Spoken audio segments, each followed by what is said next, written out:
Hello everyone, this is Warhawk Beyond 2040 and welcome to another edition of the Superman and Lois Season 1 review series, and today I am going to be talking about Episode 5, The Best of Smallville, which I have just finished watching earlier today, and so far this show is just getting better and better.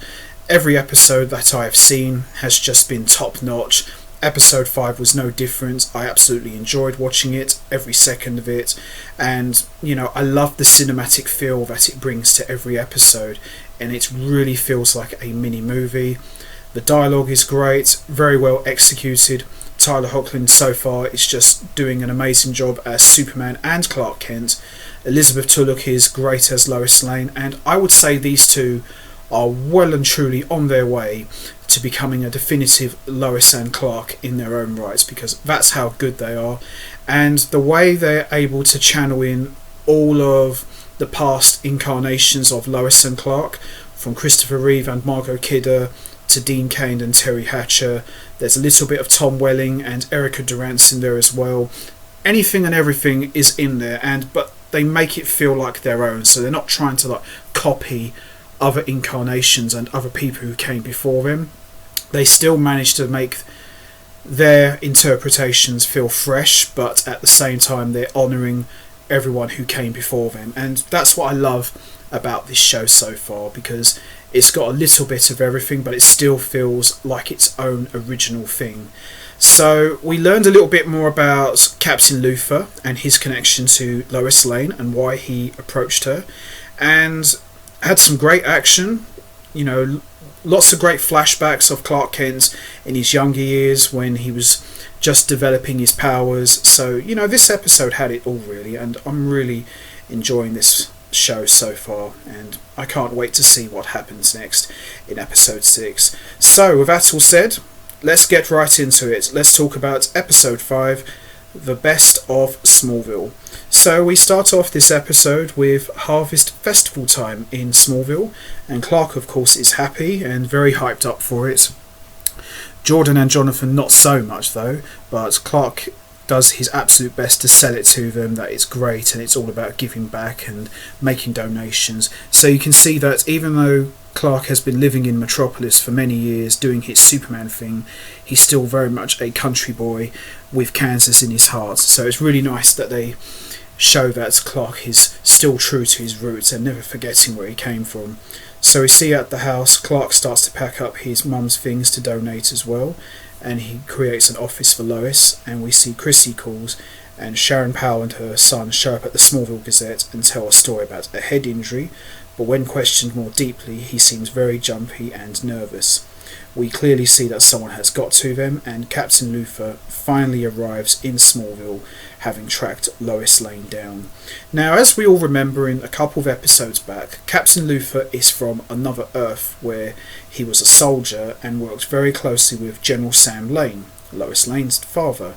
And what we learned about Captain Luthor's past is a Superman on his Earth, evil, all clad in black, destroyed his world and all of his men. So that's the reason why he's on this Earth, which is Earth Prime, and he's looking to stop Superman before the same thing happened to his world happens on this Earth. So there's some good reason there, but so far Superman doesn't know the existence of Captain Luthor. The most he is aware of that he's battled someone in a suit of armour, but he doesn't know the identity of Captain Luthor just yet.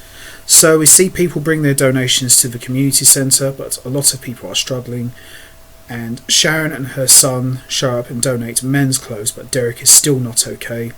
He slips off to call Leslie Law, telling her something feels off, and he suddenly blasts heat vision in the back room in the community centre, setting the whole roof on fire. We see Clark Kent show up to save the firefighters at the fire, and manages to put out the fire with his freeze breath. Now this is what I liked about this scene, that Clark can quickly jump into action, but he doesn't necessarily have to jump into being Superman straight away, because previous incarnations he would jump into his Superman suit and do his thing. But I like the fact that when they do show Clark as Superman, it's always a big moment. So the fact that he gets to do little small things but in his civilian identity was quite cool, so I hope they keep that up. Later, Lois investigates the fire. Kyle confirms that he saw Derek at the community centre, and Captain Luther, aka the Stranger, approaches Lois. He presents himself as a tech writer who used to work for Luther Corp. He says that he came to Smallville for her as he wants to be on Team Lois. Sure. He says he thinks he has found a way to look inside the mines. At the Smallville Gazette, Sharon tells Chrissy that Derek ditched. Chrissy sneakily gets the location of Derek's phone. Derek meets with La while Chrissy observes. Leslie puts Derek in some sort of chamber and recharges his body, and Chrissy goes to tell Lois what she has seen. Sarah asks Jordan to go out with her, and moments later Eliza breaks up with Jonathan by phone. Ouch. Jordan is excited about his date with Sarah, while Jonathan is very bitter and wants to go back to Metropolis. He has figured out a whole plan to move in with his friend, and Clark says no. Now, I know for a few episodes the boys have had a couple of little blow-ups, but I thought, this scene with Clark and Jonathan was really good, because Clark, he's a good guy at heart, but he's no pushover. That's what I've always liked about some versions of Superman. He's a nice guy, always have your back, but you don't want to cross him. So when he just says, no, you can't, you really get the sense that he means it. So this was a really good scene, and, it brings back some memories for Clark when he left home trying to find his way into the world. So, there's nice little callbacks there as well. As for cushions, Kyle comes home having drinking a lot and clashes with Lana. Sarah stays behind to wait for her dad to get it together, and at the festival, Jonathan drinks some alcohol with boys from his school. Oh boy, this ain't going to end well. At the festival, Sarah is late, but she still shows up, and as they start to talk, Jonathan shows up to upset Sarah, and Sarah goes off on Jonathan and leaves. Jordan's date is ruined, and the brothers more or less just walk it off. After hearing Chrissy's call to Lois, Clark takes off, and Superman shows up where Derek and Leslie are, although Derek now has powers just like Superman takes off flying. A chase ensues. Captain Luther sets off in hot pursuit as well and fires a weapon at them. They crash, and when Superman offers to help Derek, he just blows up. Luther arrives too late to catch Superman as he just missed him. Lois and Clark try to process what happened to Derek, and Clark doesn't think it was really Derek. Derek explained to Superman that he was resurrected and that he was already dead. Lois knows it has something to do with Morgan Edge and the mines. The city dedicates a bench to Martha Kent, the bench that she always sat on, and as Lois and Clark share a tender moment, we see Captain Luther looks on from a distance and is very upset by what he sees, and we are treated to a flashback where, on his Earth, we see Captain Luther was in a relationship with Lois. Interesting. Very, very interesting. So for the rest of the episode, we are treated to a number of flashbacks with Clark in his younger years, and in one flashback we see him getting ready for the Harvest Festival as he is trying to impress Lana. He puts on a ski mask and hears a robbery in progress and heads off to stop it.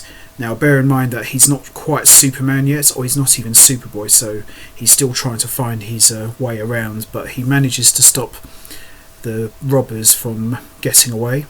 And then we are treated to another flashback to Clark's younger years, this time a fight with Martha Kent, and in another flashback of the same thing we see Martha gives young Clark his sunstone that was in his ship when he came to Earth, and she tells him that this was meant for you, and maybe this can help you find who you truly are.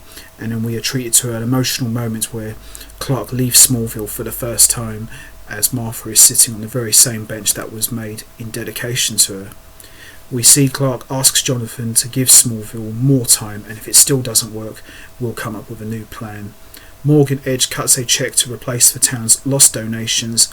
Sarah and Jordan make up, but on the way home, Jordan is attacked by someone from his school with superpowers, and that pretty much wraps up episode 5 and my review. Overall, excellent episode. I loved the flight scene / fight scene with Superman and Derek. It reminded me of Man of Steel a little bit, where Superman was pounding away at Derek's face while they were flying through the crop field. I thought that was a really nice callback to Superman's fight with General Zod.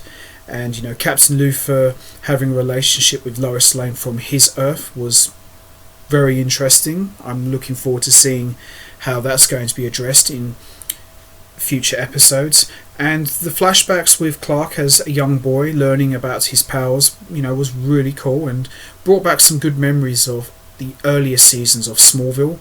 But yeah, overall this was a fantastic episode, and so far I've seen 5 episodes now of Superman and Lois, and I haven't seen a bad one yet, and it's just getting better and better. So I'm really looking forward to episode 6, and I'm looking forward to finally seeing Superman and Captain Luthor actually meet each other officially, face to face. So I'm looking forward to those fireworks when they kick off. So I'm going to wrap this up now. What did you think of episode 5 of Superman and Lois? Did you enjoy it? What were your thoughts on Captain Luthor having a relationship from Lois from his Earth? Do you think that might get explained more in a future episode? And what did you think of Derek having the same powers as Superman? Do you think there may be more people out there who've got powers as well, to do with Morgan Edge's army? And what were your thoughts on the flashbacks with Martha Kent and Clark? Did you enjoy those as well?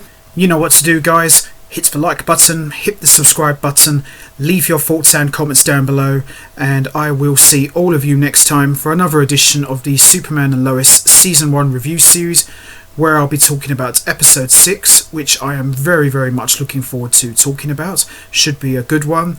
So until next time, take care everybody, and stay safe, and once again, thanks for listening.